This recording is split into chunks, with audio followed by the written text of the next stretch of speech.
I'll sing thee, my Lord, night and day, night and day.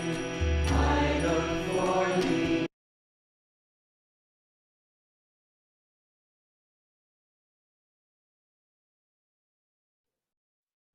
Good evening, dear friends. Namaste and Jai Guru to all. Let us begin our class today with a prayer. Heavenly Father, Divine Mother, Friend, Beloved God, Jesus Christ, Babaji Krishna, Lahiri Mahashay, Swami Sri Yukteswar Ji, Beloved Gurudev Paramhansa Yogananda Ji, Friend and Guide Swami Kriyananda Ji, Saints and sages of all religions, great sages Ved Vyas, Maharshi Patanjali, Adi Shankaracharya, humbly we bow and touch thy feet. Beloved Lord, help me to dive again and again into meditation, deeper and deeper, until I find the pearls of thy wisdom, thy love, and thy joy. Om Shanti, Shanti, Shanti. Let us invoke the presence of the Gurus by singing the hymn to Brahma.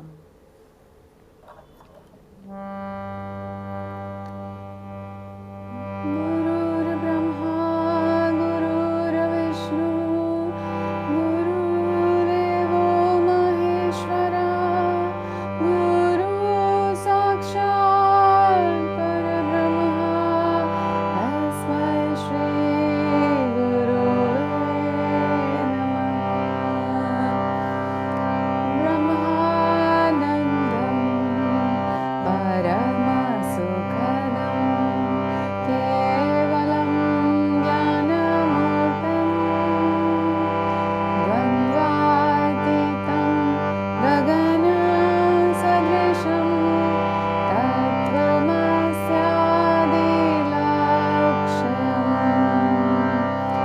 Ekam Nityam Vimalam Achalam Sarvadi Sakshi Bhutam Bhavatitam Triguna-rahitam Sadgurum Tvam Namami. Tvameva Mata cha Pita Tvameva, Tvameva Bandhu cha Sakha Tvameva, Tvameva Vidya Dravidam Tvameva, Tvameva Sarvam Mama Deva, Tvameva Sarvam Mama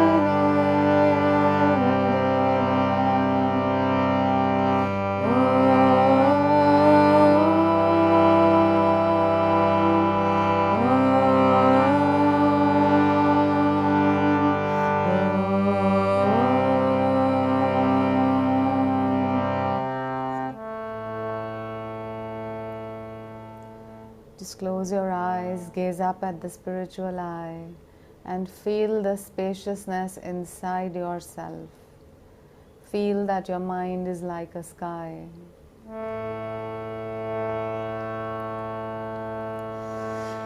I am the sky, mother, I am the sky.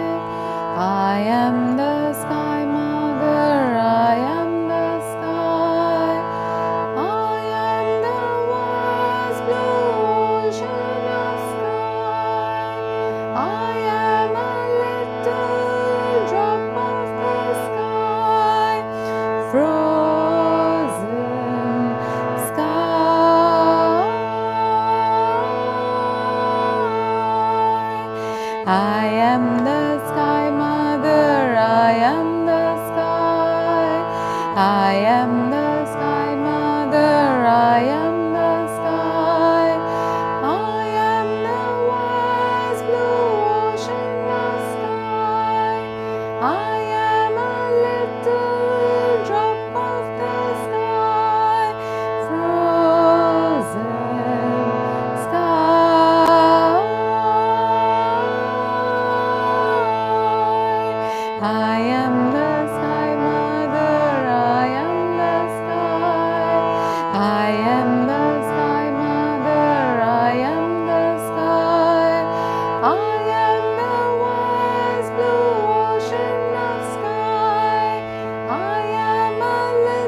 I am the sky mother, I am the sky.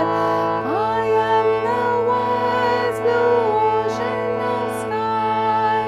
I am a little drop of the sky, frozen sky.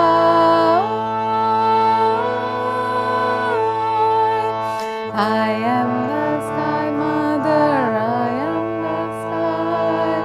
I am the sky mother, I am the sky. I am the sky mother, I am the sky. I am the sky mother, I am the sky. I am the vast blue ocean of sky. I am a little drop of the sky, frozen sky,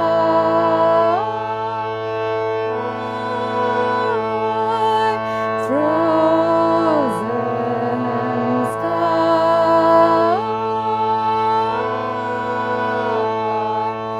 I am the sky mother, I am the sky.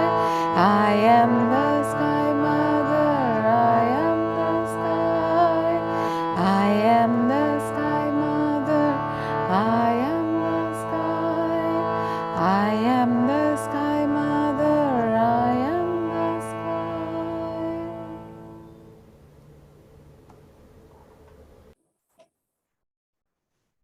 Feel your spacious self within. Forget for a moment that body is a mass of flesh and bones. With closed eyes, body is just a thought. You are that which is living through that mass. You are the life within this form, the consciousness, the awareness. You are the abstract love and joy that live through this frame. You have no boundary, no limitation. 1,000 miles above, 1,000 miles below, 1,000 miles in front, 1,000 miles to the back, 1,000 miles to the right, and 1,000 miles to the left. There is no boundary to your spacious body. To your mind, there is no limitation.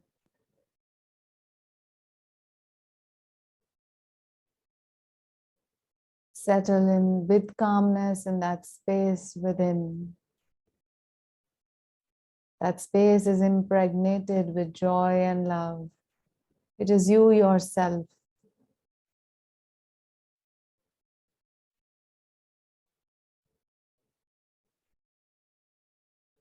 Relax into your own being.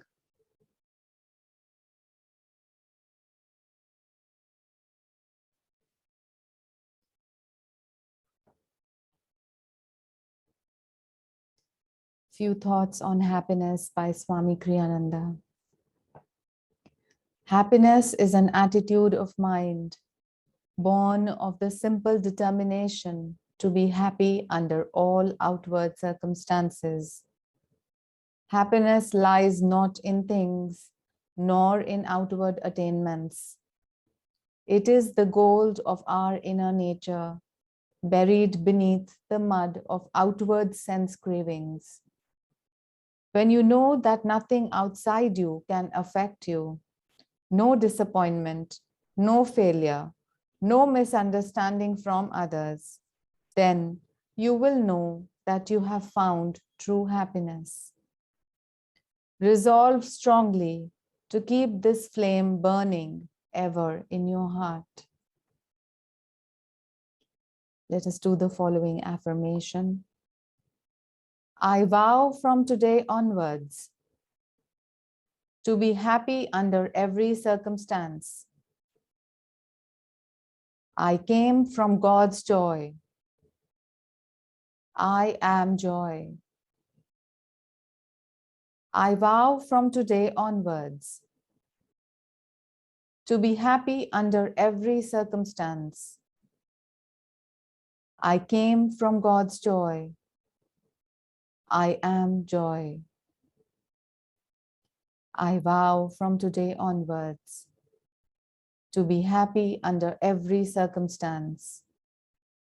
I came from God's joy. I am joy. I vow from today onwards to be happy under every circumstance. I came from God's joy. I am joy. Mentally follow this prayer. O Lord of joy, fill me with boundless happiness. For I am thy child, made in thy blissful image. As thou art joy, so also in my inner self am I. Om, peace. Amen.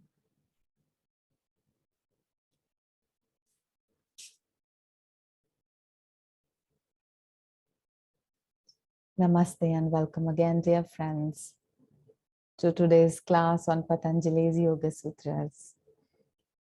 And this week, again, we study a few stories from Master's life, the various miracles that he worked when he was in body. And he continues to do miracles with our lives, even when he is not in body. But all of us can feel his presence within our self, in our lives, in such situations that confront us on a daily basis. His protecting hand, his grace, his wisdom, and he sends sometimes the right thought at the right time, just when we need it. So his presence can be felt in our life. He said, to those who think me near, I will be near. So let us just feel that he's present here, he's smiling, he is with us in this meeting, and he's smiling as we narrate and listen to his stories. So this story is about how a lady received just enough money. One day, a disciple, Debbie Mukherjee, was traveling by car with Master. Suddenly, the Guru said, "Stop here a moment." The car stopped at the curb, and Yogananda, getting out, walked back a little distance to a variety shop, which he entered. Inside, he wandered about, selecting a seemingly useless item, a few items, then took these to the front counter. When the proprietor, who was a stranger to him, had totaled the sale, she became quite excited. Then, when he paid her, she burst into tears. "I very badly had to have just this sum of money today. Closing time was approaching, and I'd almost despaired of ever getting the amount I needed. Thank you, sir. I was praying so deeply to God. It's clear to me that you are his answer to my prayer."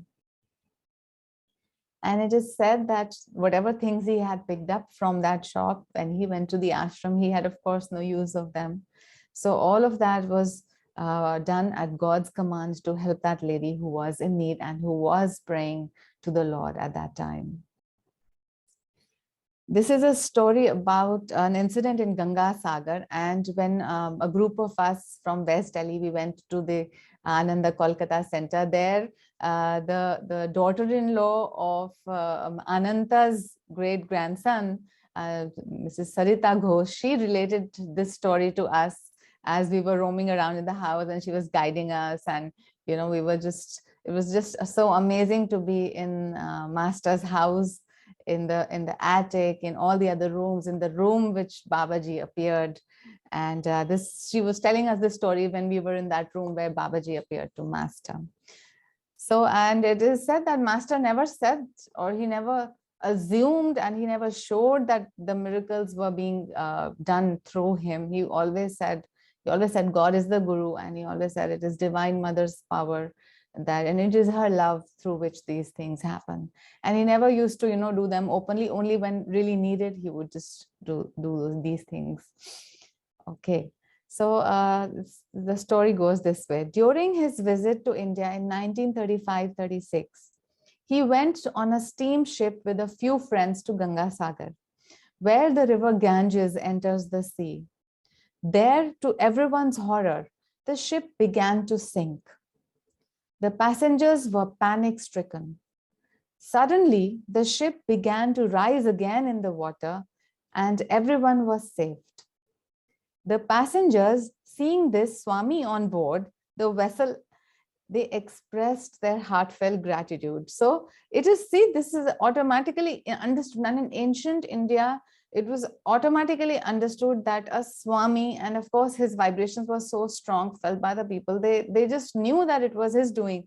Just like if you remember the story from the autobiography where the disciple of Lahiri Mahashaya Bhoya, who has to get into the train, but she's just reached the station and she prays to Lahiri Mahashaya, and the wheels of the train are moving, but the train is not moving. And then somebody actually, people know that such things are possible, and they happen by saintly intervention. So the people on the boat just knew that it was because of the Swami that the boat was not sinking anymore. And what did Yogananda said to them when they were expressing their gratitude? He said, you all did it by your prayers to Divine Mother. Then the captain approached Yogananda and he said, sir, can you help me? My duty as captain of this ship is to shout loudly when the need arises. But as you can see, I have a constriction in my throat that makes shouting impossible. Yoganandaji remarked, well, let's see what Divine Mother will do, replied the Swami. Later, friends who had come with the master heard the captain bellowing his instructions loudly to the sailors.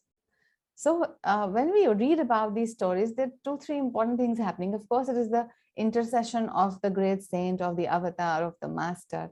But then the devotees call to God for help. So when a devotee with an open heart and receptive heart deeply calls to God, then, and with the presence of the master around, these things do manifest.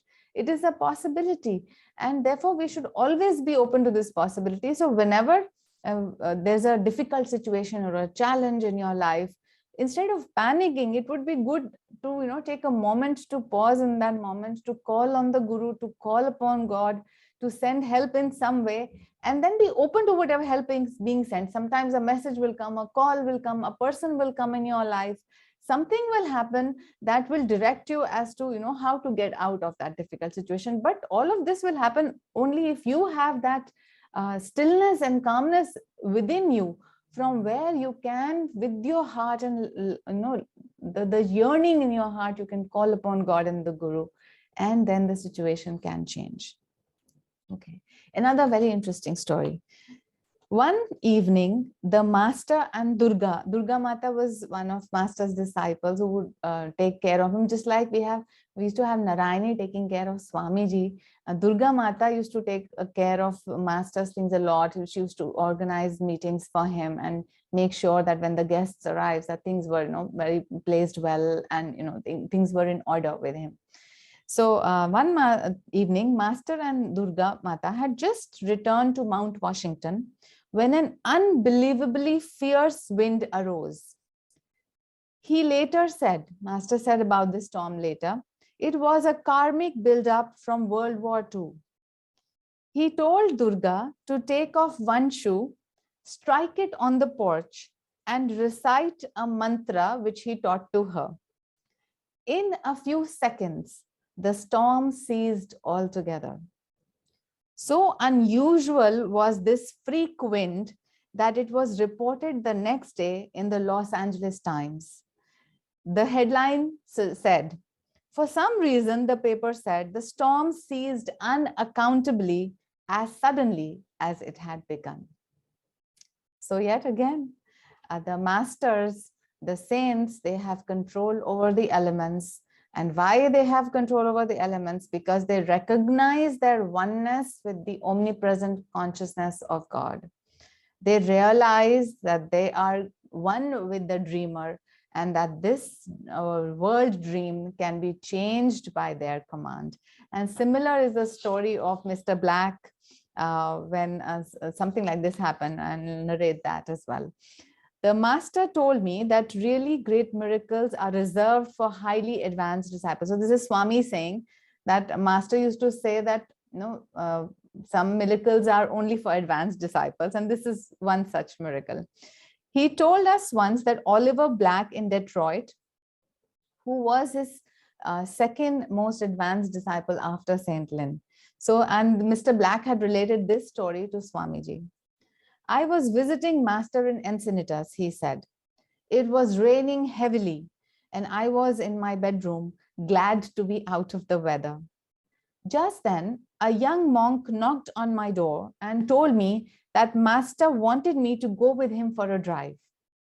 I looked doubtfully out of the window. The rain was falling, if anything, even harder than before. Well, I said to myself, if he says so, but I wonder if we'll even be able to see out of the car window. I put on some protective clothing, then went to the front door only a few feet away. As I went outdoors, I stopped in astonishment. The rain had ceased. The sky was blue. There was no sign even of dampness anywhere. The car and the ground around it were dry. I looked at Master in amazement. For you, Oliver, he said with a quiet smile. This is just an amazing story. All these things, when we were not on the spiritual path, we would hardly believe in these stories, and we would all label them as coincidences. But actually speaking, there are hardly any coincidences in life. And somebody as great masters, so many saints, people like Ramakrishna Paramahansa, our own guru, our own line of gurus, line of Sri Aurobindo, all these great sages, all of the, and of course the avatars like Jesus Christ, Krishna, Ram, Guru Nanak Dev Ji, Sant Kabir, Meera, all of these people, they have realized that supreme oneness.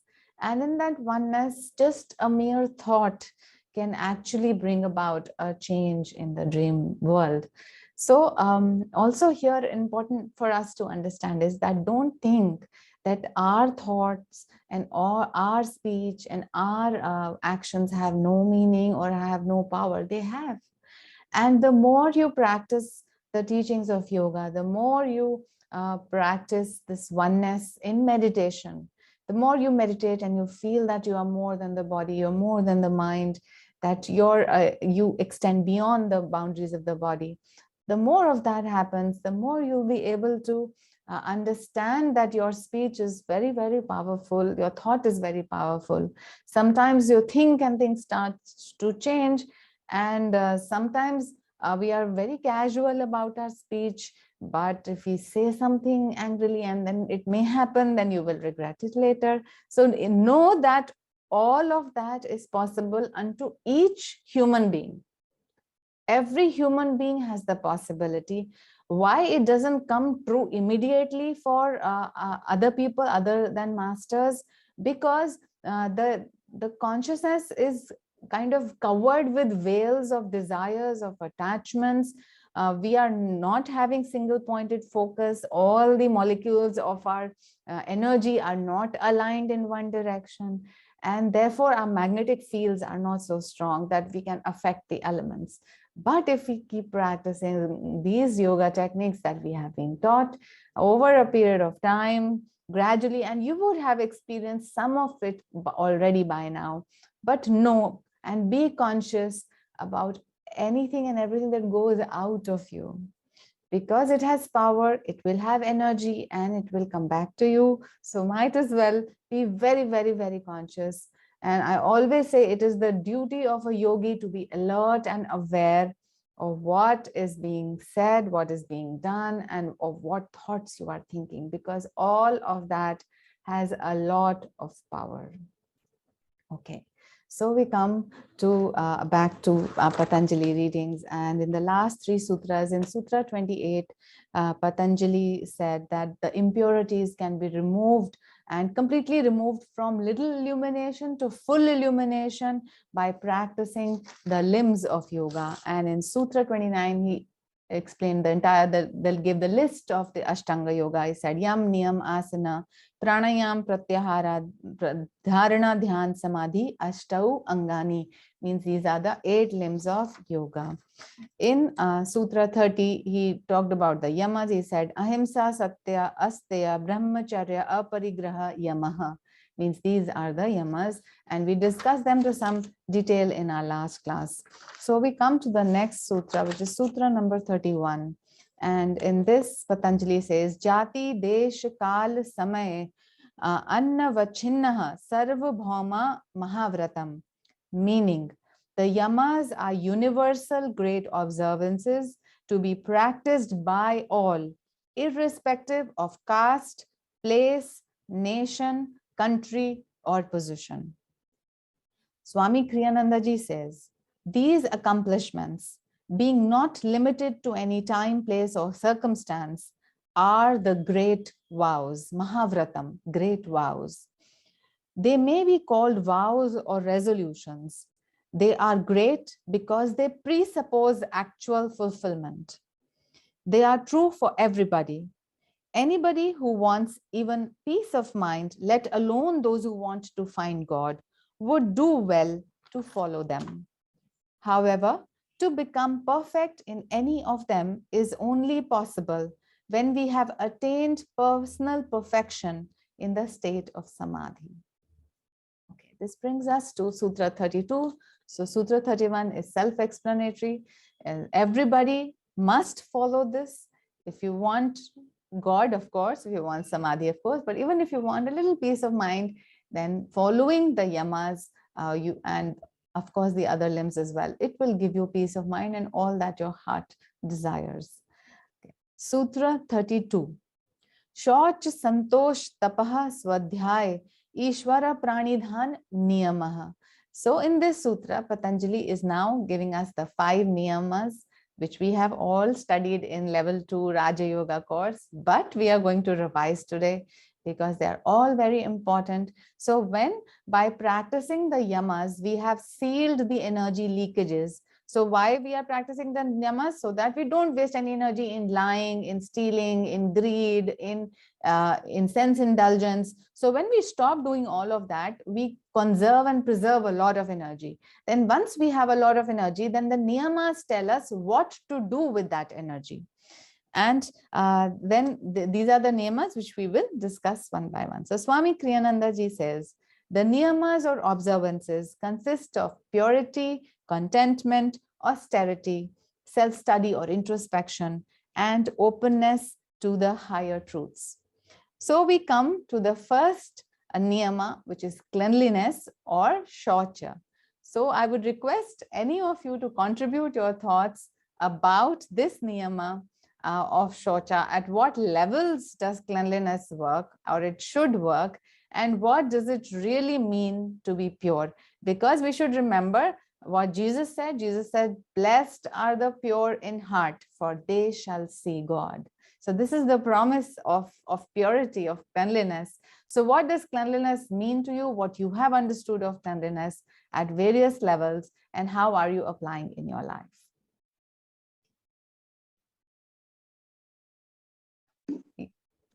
Om Guru ma'am, may I? Yes, Rima, please.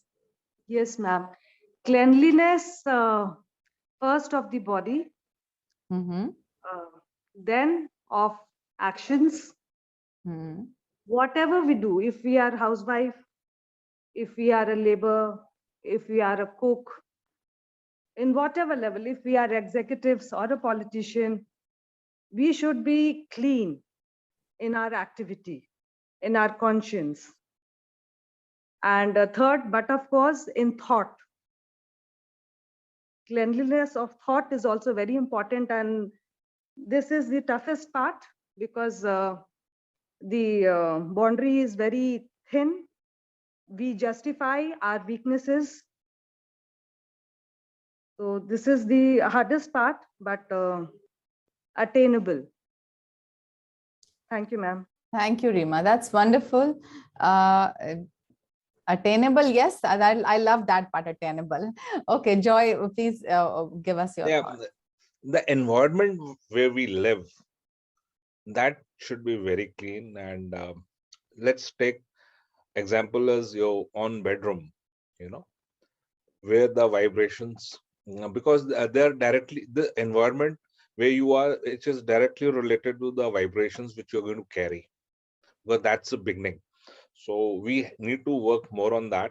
Yes, what just Rima shared was definitely inside. That's the other aspect also. But whenever I look at my bedroom and I see the things are not in order, it's only master comes in my mind saying cleanship is the beginning part. So I get my acts together and Okay, okay. So here we're talking of external cleanliness. And Swamiji, in his book Raja Yoga, has defined cleanliness at so many levels. And we have heard this adage, cleanliness is next to godliness. So cleanliness, it works at various levels, talking from the outside environment. Yes, we need to keep our things in order, because the outside environment, it reflects our own mental order as well. And very simple trick that master said that he learned from Shri Yukteswar is that अगर सामान फैला है तो उसको तुरंत संभाल लो. अगर आप ये सोचोगे कि मैं ना कल कर लूंगा, तो वो इतना बड़ा पाइल हो जाएगा. अब जैसे आपने अगर कपड़े चेंज करे हैं तो उसी समय उनको फोल्ड करके उसी समय यदि लगा देंगे तो उससे क्लीनलीनेस भी मेंटेन रहेगी और आपका काम भी लिमिट होता रहेगा. You will be able to manage it.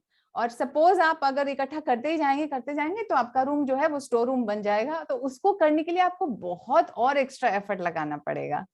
Okay, so yes, cleanliness from the outside, then clean body, then clean food, then clean speech and clean actions. Clean speech also means, again, what the Bhagavad Gita says, truthful speech, beneficial speech, pleasant speech. Then clean intentions. जब action तो कर ही रहे हैं, ये नहीं कि बाहर से अच्छा दिख रहा है लेकिन अंदर इंटेंशन तो कुछ और ही है. So we have to have our intentions clean, and beyond that we need to have our vibrations clean. There are many yogis who carry their own mats. They do not mix too much with people because the vibrations can actually when they interchange, then people who practice a lot of yoga, they feel very pure inside and they don't want the other people's energy and magnetism to enter that field. So people are very, very particular. But since we are working in the world, we have to interact with so many people. The best way to keep our vibrations clean is to meditate every day. So instead of, we sometimes cannot prevent negative vibrations coming into our magnetic area, but we can make our magnetic field so strong that it will automatically not allow any negativity to enter. So it is up to us to maintain that high magnetism in our field. Okay, and Ekta, you also wanted to add something, please? Yes, ma'am, Jai Guru. I wanted to add one thing that, yes. Your voice is again very less, my dear. Give me a minute. Am I audible now?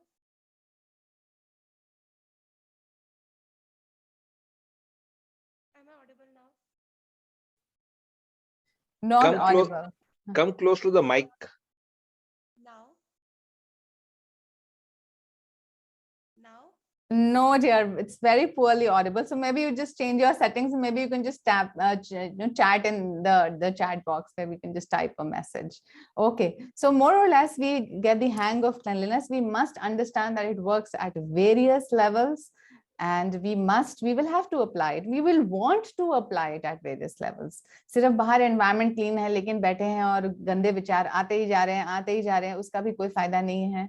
So internal purity is more important than external purity, although both are important. But we have to remember that सिर्फ body को clean कर लिया लेकिन मन मैला है, जैसे कि कई हमारे हिंदी गीतों में, डिवोशनल गीतों में, कबीर जी के दोहों में ये सब बातें कही गई हैं, तो उसका कोई फायदा नहीं है. हमें अपनी थॉट्स को प्योरीफाई करना है. और थॉट्स को प्योरीफाई करने का एक तरीका होता है जो स्वामी जी ने सजेस्ट किया है कि जो इतनी एक्स्ट्रा डिजायर्स हैं आपको वो सब मॉडिफाई कर देनी है, आपको you have to convert them for desire towards God. Once the needle of your attention starts to turn towards God, you want the highest, then automatically you start to do things which are relatively more cleaner. But for that, first you have to change your desire towards God, and you have to leave the unnecessary desires, the unnecessary things that you have clamored around in your life. You have to start letting them go. You have to practice non-attachment. Okay. Swamiji says that is impure and unclean, which obscures the presence of God. Okay, so I think Ekta has shared this दोहा नहाए धोए क्या होता है जब मन मैल न जाए, निर जल में रहे धोए बस ना जाए. Okay, yes. So we have, India is such a great country with so many saints which have revised, given us revisions of the truth that was in the Upanishads. And yes, we must remember that. Okay, so what Swamiji is saying here is very, very important. We should remember this. So what is impure and what is unclean is that which obscures the presence of God. We must remember that God is already present in us. He is present in us as wisdom, as joy, as power, as light. He's already there. But if we feel that there is darkness in our life, so that means we have obscured that light. We have put a veil around that light. And anything which takes us away from God is going to become more and more unclean. It is going to go, and naturally in the terms of gunas, it is going to be more and more tamasic. Swamiji says, purity also means to shun gross company. It means to avoid both telling and listening to dirty jokes. Swamiji is becoming more specific now. To avoid people whose vocabulary is unkind, boastful, or coarse.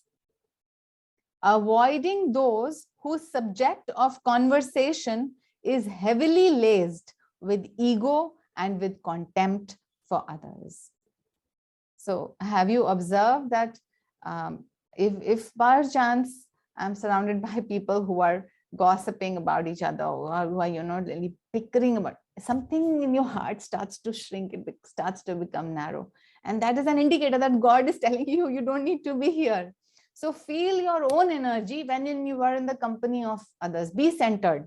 Do not allow yourself to be too much with them on the surface. Always be centered even in the midst of company. With that center, feel how your energy is going in this current environment. Is it going upwards? Is it going downwards? Do you feel good, light and happy? Do you feel something in your heart saying, oh, this is not the right thing to be said, and so on? It's kind of not too high on the level of human dignity. Once you feel that, and all these things Swamiji is saying is telling us, we know when it is not very, very dignified, the types of conversations that people have. We should avoid those people, or we may be smart enough to change the topic and take it into another direction. So according to the situation and the people, the yogi is always aware and alert as to what is happening, to what the energy is moving, to what thoughts he is thinking. औरों जिसकी company में आपके अपने विचार ही बुरे या negative होने लगे, तो आपको पता है कि ये कंपनी आपने अवॉइड करनी है या शन करनी है. और कभी फिर भी उस कंपनी में रहना पड़े तो हमेशा अपने आप को सेंटर करके पहले take a deep breath, centre yourself and maintain your energy, and then go to that person. Okay, so we next come to the second niyama, which is santosha or contentment. It is described in the Mahabharata as the supreme virtue, for from it flow all other virtues. So again, we open the discussion, and we discuss as to what do we think contentment is, what does it mean to us, and how can we achieve it? If we're not contented right now, how can we achieve it? Okay, so anybody wants to add a few thoughts here? What do you think is contentment, and why do you think it is a supreme virtue?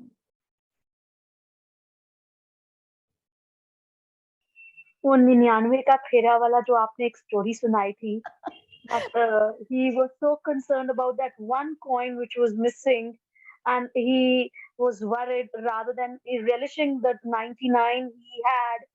It's that story in life when we apply it. That what we have, if we cannot enjoy and be satiated it and relish it, rather we spend time in worrying what we don't have. That's where the difference is, and that's where the rat race starts. So Absolutely. That's perfectly said, Anjali, that we have 99 and still the joy is missing. Then the problem lies with us.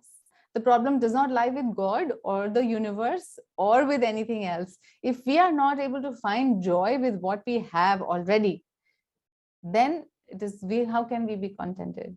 You can never have it. You can never have it saying that when I will do this, then I will become happy. So it's a false. You're living in a mirage. You're living in a delusion. You are postponing your happiness to a future moment which may come or not come. So what is right now. And Swamiji beautifully has described contentment as inner joy right now. So this is only the only moment in which we are truly alive. Future आएगा तो आएगा, नहीं आएगा तो ना सही. अभी की बात करते हैं ना. अभी हम हैं. क्या हमारे दिल में प्रसन्नता है? क्या हमारे दिल में आनंद है? क्या हम सैटिएटेड हैं? क्या हम कंटेंटेड हैं जो हमें लाइफ ने दिया है? एंड ट्रूली स्पीकिंग वो हमने ही अर्न किया है. जो हमें आज लाइफ दे रही है वो हमारा प्रारब्ध है, वो हमने ही अर्न किया है. पर क्या हमें उससे कंटेंटमेंट है? और कंटेंटमेंट के बाद क्या अब हम सोच रहे हैं कि अब हमने और स्पिरिचुअल गेन करना है, या अभी हम कह तो रहे कि हाँ ठीक है हमारे पास सफिशिएंट है, लेकिन थोड़ा और हो जाए तो क्या बात बन जाए. तो हमारा थॉट प्रोसेस कैसा है ये हम डिटरमिन करेगा कि अभी हम जो कर्म क्रिएट कर रहे हैं वही हमारा आगे प्रारब्ध बन जाएगा. तो जब आगे जो चीजें होंगी वो आज वो भी हमारी ही क्रिएटेड होंगी. तो हमें बहुत ही वाइजली सोचना है कि क्या हम कंटेंटेड है या नहीं है. ये सबको इंट्रोस्पेक्ट करना पड़ेगा. क्या हम अभी हमारा हार्ट जॉयफुल है या नहीं है? नहीं है तो क्यों नहीं है? हम क्या खोज रहे हैं? और हम सबको मालूम है that to have a roof over your head, to have good clothes to wear, to have good food to eat, to be well qualified, to have jobs. I mean, how many people in the world, what percentage of people in the world are blessed with all these things already? और इसके बाद भी यदि हम contented नहीं है, then who are we? What are we? We have to really introspect on this. We have to ask ourselves. And mostly inner joy अभी क्यों नहीं है? क्योंकि हम दुनिया से expect कर रहे हैं कि अभी हमें जितना ड्यू था उतना नहीं मिला. अब ये तो completely delusional thought है कि अगर आप law of karma में believe करते हो, जो कि करना ही पड़ेगा, because that is the most logical way to understand this universe. तो आपको जो मिला है वही आपने कमाया है. कोई nothing is due to you. Don't ever think that इस पर्सन ने मुझे और देना चाहिए था या इस दुनिया को मुझे और देना चाहिए था, चाहे वो पैसे हो, चाहे वो नेम है या वो फेम है. ये क्यों हम एक्सपेक्ट कर रहे हैं? ये तो हमारी प्रॉब्लम है. तो उसको क्लीन करना है. सो अगेन ये दोनों जो नियम है ये साइड बाय साइड चलेंगे. ये क्लीनलीनेस जब हम अपने अंदर लाएंगे कि ये this is the law of God, all of that is happening because I am responsible. I take charge of my life, and therefore whatever I have received is well deserved. I accept it with responsibility. I'm happy with it, and now with this happiness in myself, I will take charge of my life and I will go for God communion and God union finally. Radhika ji, Yes. the world where we are living in, it is panning out and selling that dil mange more so much that we are constantly, it's on our face. So it requires that constant effort where we can be centered, and the things which are around us are very alluring and tempting, but then that veil, that line is to be drawn by us only, and that line will vary from person to person, and it will not be a standard same line. But then the allure of the world, because of the way it constantly, it's in the media, it's around you. That's So right. they are panning out. So here comes the importance of practicing the yamas: non-covetousness, non-greed, non-attachment. So इसीलिए ये point बहुत important है. इसीलिए तो containment या संतोष जो है वो सुप्रीम वर्च्यू है, क्योंकि जब आप में कंटेंटमेंट आ गई तो अपने आप ही ग्रीड खत्म हो जाएगी, अपने आप ही आप झूठ बोलना बंद कर दोगे, अपने आप ही किसी चीज से अटैचमेंट नहीं रहेगा. तो by the practice of contentment all other virtues are automatically fulfilled. Therefore it is the supreme virtue. और वो है ना संतोष, अपना कबीर जी का है दोहा, गौधन गाज धन बाज धन सब धन धूर समान जब आवे संतोष धन. So I'm just forgetting the whole thing, but this is what it means कि जब संतोष धन आ गया तो बाकी सब धन ही धूल समान है, उनकी जरूरत ही नहीं है आपको. Why? Because you are happy right now with whatever the situation is. You are happy in it, you are joyful, you are thankful to God for this situation, and from here you work more towards your true upliftment, towards your freedom. Okay, so let's hear what Swamiji says about this. There is a truth here which is not evident to everybody. Contentment, by placing you in harmony with divine law, actually ensures that all your needs will be provided for. Again, non-covetousness is included in contentment, and that makes sure, once you practice that, you make sure that you are provided with your needs. Even if your past karma is very bad, if in the midst of failure, loss, and disappointment, you determine to remain contented, your needs will be fulfilled. For contentment, when rightly practiced, is not a passive virtue. It presupposes, under all circumstances, an energetic, bright attitude. True contentment is an act of divine faith.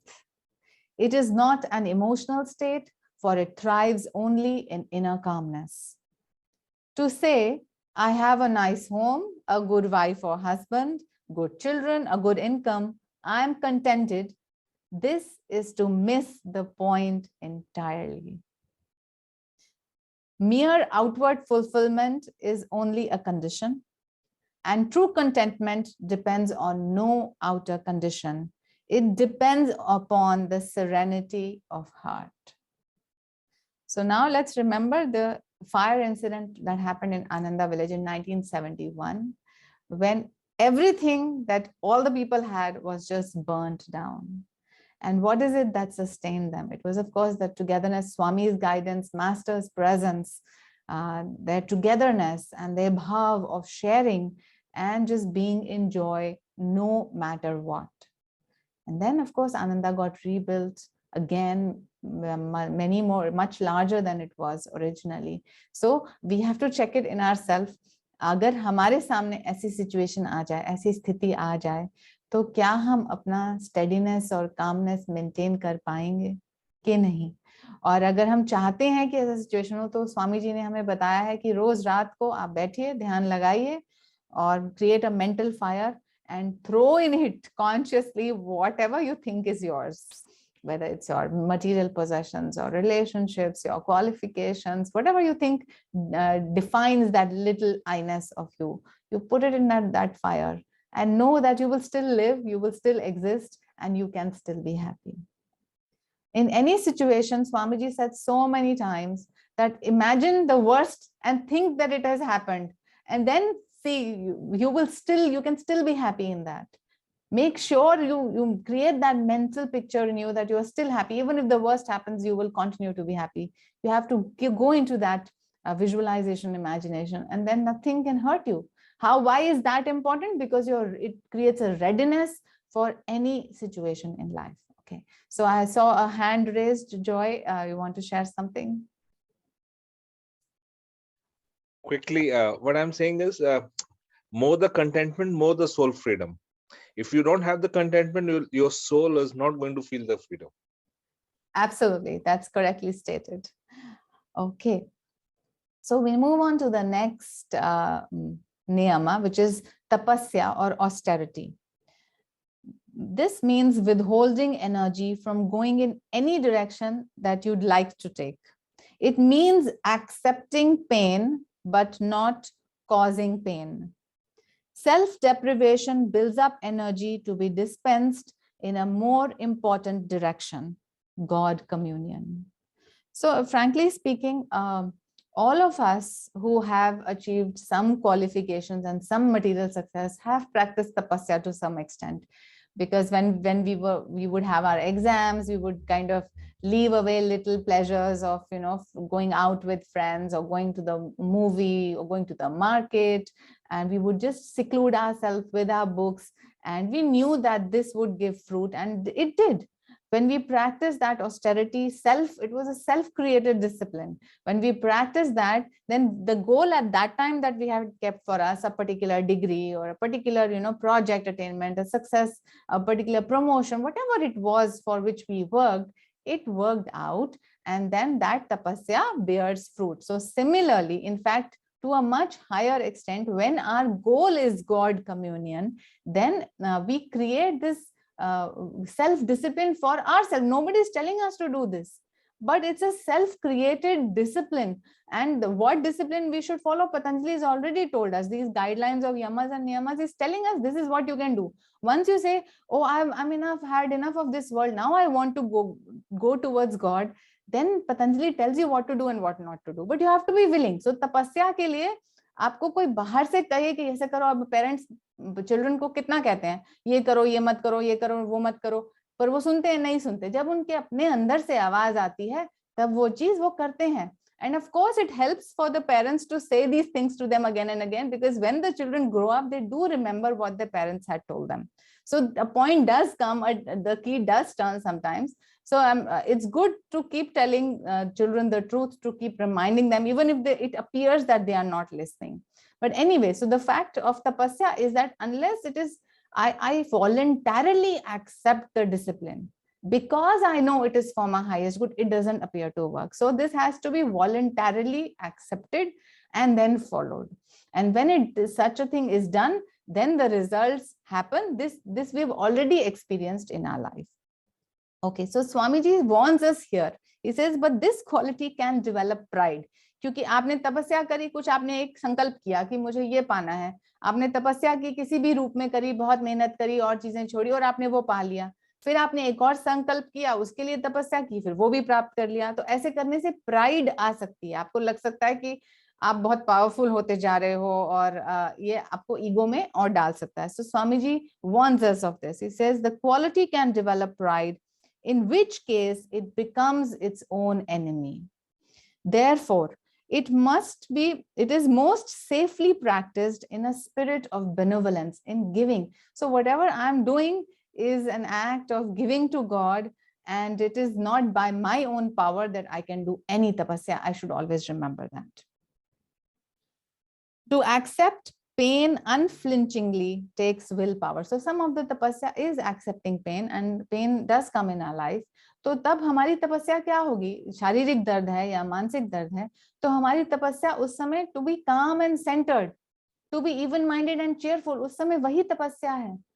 ये नहीं कोई कह रहा कि आप जाके you laugh it out and party all the time. No, but if there is pain, you accept the pain, you be centered in yourself, you do whatever has to be done about the pain. You go to the doctor, you go to the if there's a financial difficulty, go to the specialist there, do whatever that has to be done, and then calmly accept it, be centered, and try to be even-minded in that circumstance.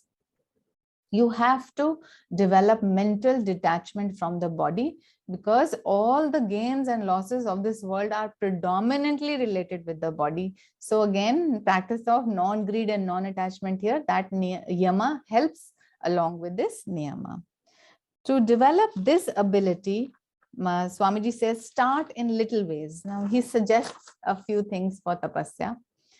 Place food in your mouth and try not to taste it. I've tried this. It's not a difficult thing to practice at all. Just swallow the food. I sometimes, I close my eyes if I'm swallowing. I just feel, okay, after it goes down my throat, I can hardly feel anything. I cannot feel it because there is no nervous sensation there. And you can just offer it. So close your eyes, eat your food because the body needs it, and swallow it and offer it to God. Anyway, you cannot feel it after it goes down your throat. So just visualize that you're offering it to God. And of course, it is God's presence as the fire of digestion that then manages the food which you have just thrown inside yourself. So it is God's power that digests the food, that absorbs the food, that takes it through circulation to every cell of your body. God does it all for us. We only have to just put something. And if we are little careful, we do not go into sense indulgence, and try this activity. You just become a witness, put some food inside because you have to, and that's it. Another thing Swamiji suggests, take a cold shower and don't let the cold affect you. Be careful with this. अभी सर्दी का मौसम चल रहा है और स्वामी जी ने खुद ने एक बार ये ओवरडू किया था और उनको फिर कई दिन तक जुकाम रहा था. So हमें करना है, पर हाँ, ये नहीं है कि आज हम एक कदम एक सीढ़ी चढ़ सकते हैं तो अगले दिन ही हम 15 सीढ़ी चढ़ लेंगे. धीरे धीरे अपना बिलीफ, अपना फेथ और अपनी पावर ऑफ तपस्या धीरे धीरे बढ़ाई जाती है. एकदम से रबर बैंड की तरह खींचेंगे तो वो टूट जाएगा. Then Swamiji says, willingly accept slights or insults from others, but don't be inwardly affected by anything they say. This is at a mental and emotional level. This is also tapasya. Be centered. कोई बात नहीं, दूसरा बोल रहा है वो उसकी problem है. Always remember, जब दूसरा बोल रहा है अगर तो वो गलत बोल रहा है तो उसी का ही कर्म है. और उसमें से भी कई बारी हमारी इंपॉर्टेंस, हमारे को इम्प्रूवमेंट के लिए कुछ कोई क्रिटिसाइज कर रहा है तो पहले अपने में चेक कर लो, बिना गुस्सा हुए, बिना इरिटेट हुए चेक कर लो कि वो बोल रहा है तो वो सही तो नहीं बोल रहा, कहीं वो प्रॉब्लम है तो नहीं हमारे साथ. और अगर वो प्रॉब्लम नहीं है तो आपको वैसे भी बॉदर करने की जरूरत नहीं है. और अगर वो प्रॉब्लम है तो आप मेंटली उस पर्सन को थैंक कर सकते हो कि उसने आपकी वो प्रॉब्लम पॉइंट आउट करी. Now that you can do something about it. But गुस्सा होने का क्या फायदा है? अपनी ईगो को प्रोटेक्ट करने का कोई फायदा नहीं है. Be calm, be centred, let others say what they are saying. Counter argument दिया जा सकता है, but also do that with a sense of a lot of inner calm. So wise men discuss and fools argue. Master always said that. Also this is a common adage, we should remember that. तो अगर हम भी जोर जोर से बोलना शुरू कर रहे हैं बिकॉज दूसरे ने हमें कुछ कह दिया है तो हम भी उसी बोट में, और ये हम और कर्म क्रिएट कर रहे हैं अपने लिए. सो हमें काम रहना है और इससे हमें अपने आप को डिटैच करना है कि जो हो रहा है वो भले के लिए ही हो रहा है. And may God bless all of us in this situation, me and this other person both. Swamiji says you can tell jokes against yourself, and when others laugh at you, laugh with them. So it's okay. Laugh at your own, things that go wrong, and they do go wrong in many ways, and you can tell others and laugh it out. Of course, कोई deep mistake हो गई है तो Master said do not share it with others, because sometimes you cannot rely on human behaviors. Other people may use it against you at a crucial point in time. So ठीक है, छोटी छोटी बातें आप जरूर शेयर कीजिए. अगर कोई भयंकर गलती हो गई है तो Master knows it all. Give it to God. Offer it to God. Ask him in prayer, how can I repair this damage that has happened? And then do whatever it takes and then finish it. उसको वहीं छोड़ के आगे बढ़ जाइए. Benevolence is the best way to overcome any pain received. And it is also an obvious way of overcoming any impulse to cause pain to others. When one is truly committed to what he believes in, he should be willing to fail or even to die in his endeavor to accomplish it. So die trying. Try to find God in this life, otherwise die trying. क्योंकि अभी नहीं तो कभी, ये तो अगर आपने ठान ही लिया कि आपको भगवान से मिलना ही है तो वो तो भगवान है ही है. मतलब हम वो सारी ऑब्स्टिकल्स हम रिमूव कर पाएंगे by the grace of God and the gurus. It is going to be possible. So we voluntarily accept the discipline told to us by saints so that we can fulfill and achieve the highest goal of God communion and God union. Okay, we come to the next niyama, which is Swadhyay. We'll just take a few minutes, going across the time, but just a few more minutes. So Swadhyay is many times in many scriptural translations, it is confused as self-study, but it is study of the self. And self study में लोग सोचते हैं कि आप अकेले बैठ जाइए, आप स्क्रिप्चर को लीजिए और आप उसको पढ़िए. और actually स्वाध्याय is swa means self का study of the self, awareness of the self and introspection. So you each night, and the Gita says, Swamiji says, Master says, each night reflect upon how your day has been, what thoughts you have thought, how you felt in various in situations, how you reacted, how you acted, how you reacted. Would have done better than you did.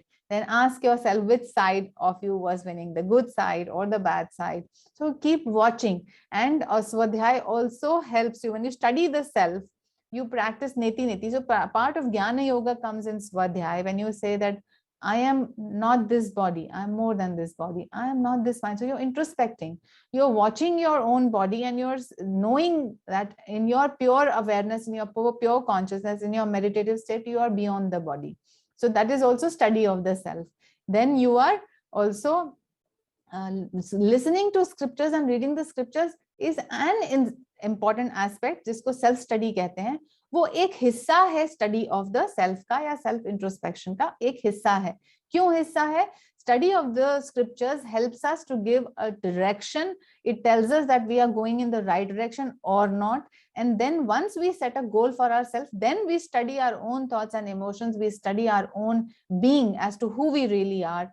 And then we can actually reach the goal of what the scripture has told you. The scripture tells you what is the goal. So ऐसा नहीं है कि scriptural study बिल्कुल ही किसी काम की नहीं. हम कर रहे हैं इस समय scripture study और बहुत काम की है, क्योंकि वो हमारी दिशा भी निर्धारित करती है, वो हमारे को बताती है कि कौन सा गोल है, वो कैसे अटेन होगा. बट एक बार यदि वो पढ़ लें आप, उसके बाद फिर उसको मेडिटेशन में धारण करें, अपने अंदर कॉन्टेम्पलेट करें उन विचारों के ऊपर जो आपने सुने हैं और उसको अप्लाई करें, ताकि वो जो स्क्रिप्चर का जो ट्रूथ है वो आपकी लाइफ में एक लिविंग रियलिटी बन जाए. Because unless it is only a theory in the intellectual part of your mind, it is not going to lead you to self-realization. So, but when it becomes a living reality, then it will take you towards self-realization. Okay, so coming to the final niyama, that is Ishvara Pranidhan, which literally means surrender to God, and of course it means devotion. Surrender to God involves devotion, it involves worship, it involves an openness of the heart to the higher truth. So all of that is Ishwar Pranidhana. So Swamiji says, so much more is meant by the word worship than sitting in meditation or kneeling in a church. So now he is saying Ishwar Pranidhana is not just you are saying, okay, I am a meditator now, I am going to meditate 1 hour a day, and I am following this niyam of Ishwar Pranidhana. Swamiji says no, sirf meditation 1 घंटा से नहीं है. Ishwar Pranidhana is moment to moment surrendering to God's presence in our life all the time. Our every thought, Swamiji says, should be directed in a worshipful spirit of God. Every act should be an act of worship. So इधर वो कर्म योगा का जो element है वो ला रहे हैं, क्योंकि हमने कर्म करना ही है, लेकिन हम उस कर्म में हमेशा उसको भगवान को अर्पण करते जाएं, हमेशा ये याद रखें that God is the doer. तो ऑटोमेटिकली हमारा वो मोमेंट टू मोमेंट ईश्वर प्राणिधान होता जाएगा.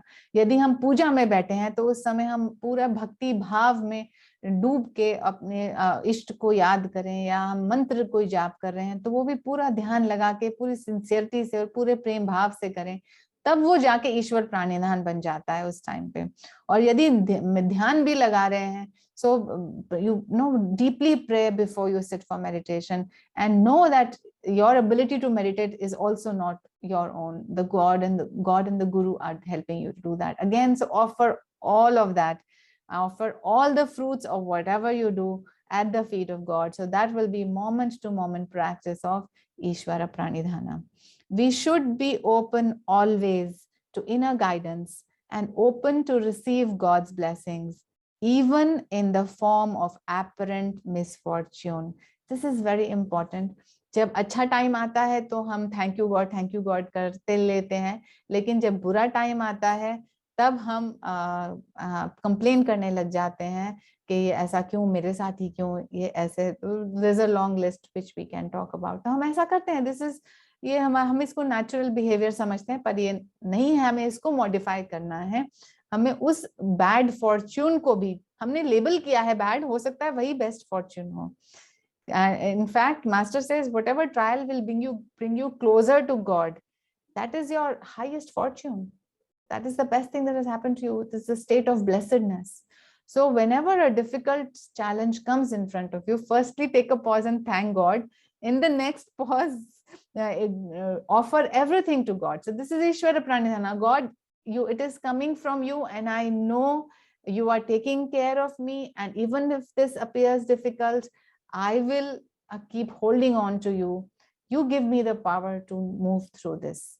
Just offer it to him, and he sees to it that it is done in the best possible way, so that not only do we pass that difficult situation, but we also gain a lesson, a life lesson for which we are here on earth, that also is understood during that difficult time. And therefore, difficult times should be considered as highest blessings if we choose to learn our lessons, if we choose to stay calm and centered, and if we choose to offer everything back to God. Then difficulties don't appear as difficulties, but an important turning point in our life. Okay. So with that thought, let us offer ourselves at the feet of the Infinite Lord. Let us invite the presence of Divine Mother, and let us share the power of these teachings with souls everywhere. Divine Mother, thou art omnipresent. Thou art in all thy children. Manifest thy healing presence in all bodies, all minds, and all souls.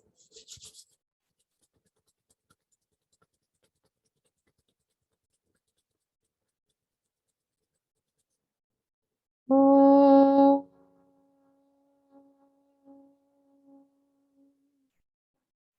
Oh.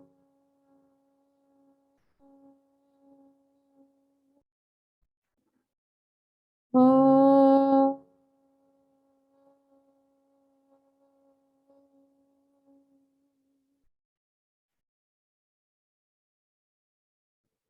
Divine Mother, bless us that we become contented with whatever gifts thou hast given to us, and help us to come ever closer to thee till we are one with thee. Divine Mother, may thy love shine forever on the sanctuary of our devotion, and may we be able to awaken thy love in all hearts. Om Shanti, Shanti, Shanti.